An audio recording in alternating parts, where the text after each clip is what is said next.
আমি কিন্তু ওই যে প্রেম বিশেষজ্ঞ হুজুর না, এগুলোতে আমি কিন্তু মজা পাই না আর কি। সে মজা পায় হয়তো, তো আমি কিন্তু এই জিনিসগুলোতে মজা পাই না। ওই যে সুরসুরি মার্কা প্রেমের ওয়াজ করে যুবকদেরকে হেদায়েত দেওয়া যাবে? এগুলো প্রেম নয়, এগুলো হচ্ছে জিনা। এগুলো কি জিনা আর সত্যিকারের ডিভাইন ভালোবাসার মধ্যে পার্থক্য আছে। জিনা হচ্ছে স্বার্থ কেন্দ্রিক। জিনা কি কেন্দ্রিক? এখানে স্বার্থ থাকে, কি থাকে?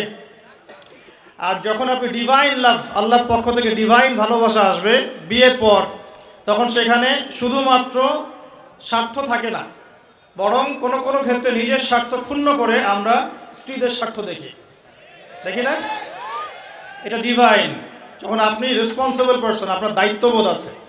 এটা শুধু একটা যৌন সম্পর্ক না, এটা একটা ভালোবাসার দিলের সম্পর্ক, আত্মায় আত্মায় সম্পর্ক।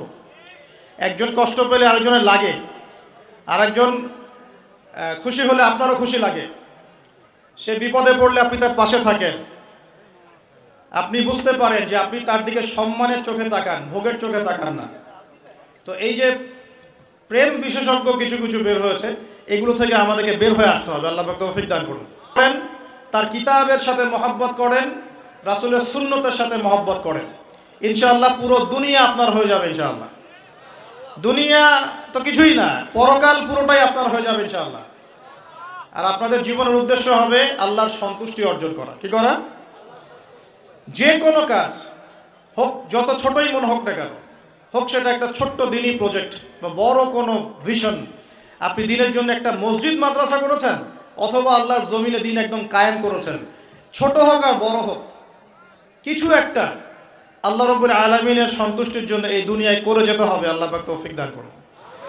এটা হবে আপনার লাইফের ভিশন, অ্যাম্বিশন। আল্লাহ পাক তৌফিক দান করুন। আমি নিজের বিশ্বাসের জগতে পরিবর্তন নিয়ে আসেন। এই ডিজিটাল তাকবীর দিও না, ডিজিটাল তাকবীর দিও না, নরমাল নরমাল তাকবীর দাও। বিসমিল্লাহ। ভাই ভাই ঠিক আছে, শুকরিয়া। এই হলো তাকবীর। এটা হলো কি তাকবীর নাকি তাকবীর? কোনটা কোনটা হবে ঠিক? আস্তাগফিরুল্লাহ। কোন যুগে আসলাম রে ভাই, সবই চেঞ্জ হয়ে যাচ্ছে দিন দিন। আচ্ছা ঠিক আছে, ঠিক আছে, শুকরিয়া শুকরিয়া।